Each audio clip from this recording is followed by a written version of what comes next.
Sinéad O'Connor, décédée le mardi 25 juillet dernier, avait fait une mise en garde très spéciale à ses enfants, au cas où il lui arriverait malheur.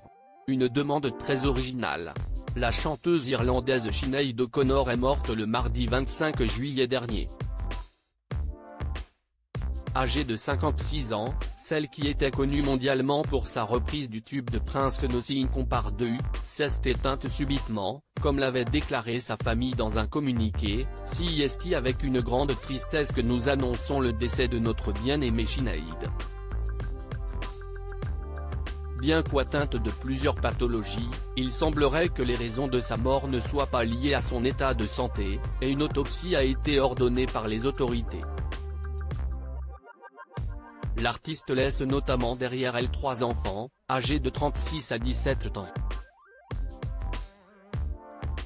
Avant d'appeler le 911, appelez mon comptable.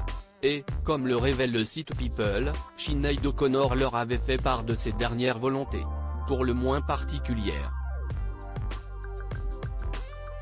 Le média américain avait pu interroger la chanteuse il y a quelques années à l'occasion de la parution de ses mémoires, et elle avait révélé avoir demandé à ses enfants d'agir d'une façon bien précise, lorsqu'elle rendrait son dernier souffle.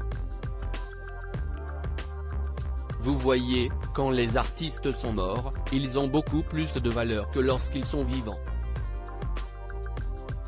Tupac a sorti bien plus d'albums depuis sa mort qu'il n'a jamais fait vivant, donc c'est un peu dégoûtant ce que font les maisons de disques, avait-elle introduite avant d'en venir au fait. C'est pourquoi j'ai toujours dit à mes enfants depuis qu'il était très petit, si votre mère meurt demain, avant d'appeler le 911, appelez mon comptable et assurez-vous que les maisons de disques ne commencent pas à publier mes disques et à vous demander où est l'argent, a-t-elle expliqué.